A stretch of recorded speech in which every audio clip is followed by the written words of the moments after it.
ശബരിമലയിലേക്കാണ്. ശബരിമല സ്വർണ്ണ കവർച്ചയിലെ ഡി മണി ശരിക്കും ആരാണ്? ഇദ്ദേഹം പറയുന്നത് മുഴുവൻ പച്ചക്കള്ളമെന്നാണ് അന്വേഷണ സംഘം പറയുന്നത്. നോക്കാം, വിറ്റുവോ വിശ്വാസം?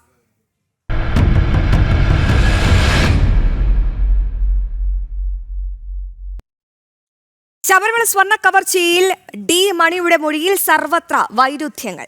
ചോദ്യം ചെയ്യലിനോട് സഹകരിക്കുന്നില്ല എന്ന് അന്വേഷണ സംഘം വ്യക്തമാക്കുന്നു. ദിണ്ടികളിൽ ഇയാൾക്ക് സമാന്തര സംവിധാനങ്ങൾ ഉണ്ടെന്ന് കണ്ടെത്തി. ഡി മണിയുടെ ബാങ്ക് ഇടപാടുകളടക്കം പരിശോധിക്കും. വിവരങ്ങളുമായി ശാലിനി ചേരുന്നുണ്ട്. Shalini, good morning. ഈ ശബരിമല സ്വർണ്ണ കവർച്ചയിൽ ഡി മണി അന്വേഷണ സംഘത്തിനോട് എന്തൊക്കെ കാര്യങ്ങളാണ് പറയുന്നത്? എന്താണ് ഇദ്ദേഹത്തിന്റെ മൊഴിയിൽ ഇത്ര വൈരുദ്ധ്യങ്ങൾ?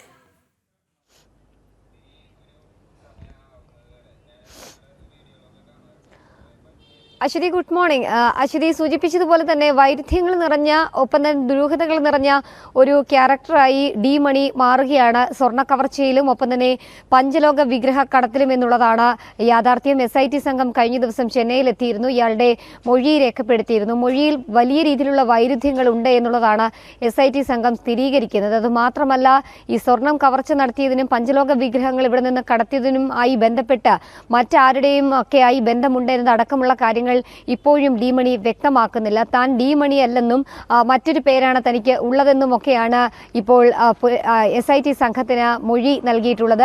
ഇയാളെ കൂടുതൽ ചോദ്യം ചെയ്യണമെന്നുള്ളതാണ് SIT സംഘം പറയുന്നതിന്റെ അടിസ്ഥാനത്തിൽ തിരുവനന്തപുരത്ത് എത്തിച്ചോ ചെന്നൈയിലോ വെച്ച് കൂടുതൽ ചോദ്യം ചെയ്യലുകൾ വരും മണിക്കൂറിൽ ഉണ്ടാകുമെന്നുള്ളതാണ് നമുക്ക് മനസ്സിലാക്കാൻ സാധിക്കുന്നത്. പ്രധാനമായും ഡി മണി എന്ന ഒരു വ്യക്തി, ആ വ്യക്തിയിലേക്ക് മാത്രം ഈ അന്വേഷണം ഒതുങ്ങില്ല, മറ്റാളുകളിലേക്കും ഈ അന്വേഷണം പോകുമെന്നുള്ളതാണ് SIT സൂചന നൽകുന്നത്. ഒരു രാജ്യാന്തര സ്വർണ്ണ കടത്ത് സംഘവുമായിട്ടൊക്കെ ഈ കേസിൽ പങ്കുണ്ട് എന്നുള്ളതാണ് ഇപ്പോൾ SIT സ്ഥിരീകരണത്തിലേക്ക് എത്തുകയും ചെയ്തിട്ടുള്ളത്. അതിന് ഏതെങ്കിലും തരത്തിൽ ഡി മണി പങ്കാളിയാണോ, അല്ലെങ്കിൽ ഈ സ്വർണ്ണക്കടത്ത് കേസിന്റെയും ഒപ്പം തന്നെ രാജ്യാന്തര ബന്ധങ്ങളിൽ ഒരു കണ്ണിയാണോ ഡി മണി എന്നതാണ് ഇപ്പോൾ സ്ഥിരീകരിക്കാൻ SIT ഒരുങ്ങുന്നത്. അതിൽ ചോദ്യങ്ങളോടൊന്നും തന്നെ സഹകരിക്കുന്നില്ല ഡി മണി എന്നുള്ളതാണ് SIT സംഘം വ്യക്തമാക്കുകയും ചെയ്യുന്നത്. എന്തായാലും കൂടുതൽ ചോദ്യം ചെയ്യലുകൾ വരും മണിക്കൂറിൽ ഉണ്ടാകുമെന്നുള്ള സൂചനകൾ വരുന്നുണ്ട്. അതേസമയം തന്നെ കേരളത്തിൽ ഉള്ളതോടെ തന്നെ ഡിണ്ടിക്കലിലും മണിക്ക് ബന്ധങ്ങളുണ്ട്.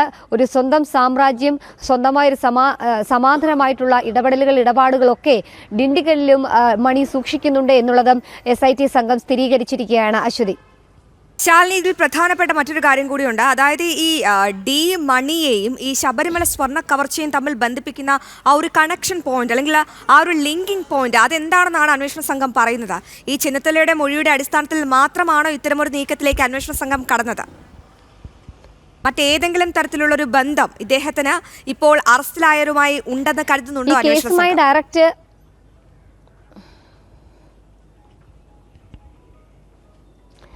ഡയറക്റ്റ് ഈ കേസുമായി ബന്ധപ്പെടുത്താനുള്ള ഒരു കണ്ണിയും അല്ലെങ്കിൽ അത്തരത്തിലുള്ള ഒരു രേഖകളോ തെളിവുകളോ ഒന്നും തന്നെ ഡി മണിയെ കേന്ദ്രീകരിച്ച് അന്വേഷണ സംഘത്തിന് ലഭ്യമായിട്ടില്ല. താനല്ല ഈ നിങ്ങൾ ഉദ്ദേശിക്കുന്ന മണി എന്നുള്ളതാണ് ഡയമണ്ട് മണി എന്നറിയപ്പെടുന്ന ഡി മണി അന്വേഷണ സംഘത്തിന് നൽകിയിട്ടുള്ള മൊഴി. അതേസമയം തന്നെ ദുബായ് വ്യവസായി അതിനെ തള്ളുകയും ചെയ്യുന്നുണ്ട്.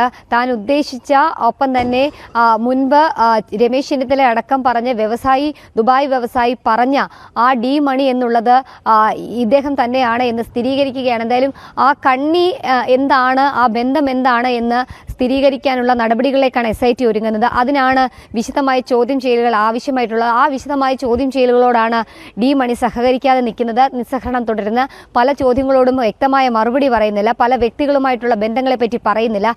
ഈ സാഹചര്യത്തിലാണ് മണിയുടെ ബാങ്ക് അക്കൗണ്ട് രേഖകൾ, ബാങ്ക് ഇടപാടുകൾ അടക്കമുള്ള കാര്യങ്ങൾ SIT പരിശോധിക്കാനൊരുങ്ങുന്നത്. ഒപ്പം തന്നെ വിശദമായി മണിയെ ചോദ്യം ചെയ്യാനും ഒരുങ്ങുന്നത്. അശ്വതി, ശരി ശാലിനി, കാര്യങ്ങൾ വ്യക്തമാണ്. ശബരിമല സ്വർണ്ണ കവർച്ചയിൽ ഡി മണിയുടെ മൊഴിയിൽ സർവത്ര വൈരുദ്ധ്യങ്ങളാണ്. പറയുന്നത് മുഴുവൻ പച്ചക്കള്ളമെന്നാണ് ഏറ്റവും പുതിയ വിവരം. ശാലിനിയാണ് പ്രേക്ഷകർക്കായി ആ വിവരങ്ങൾ പങ്കുവച്ചത്.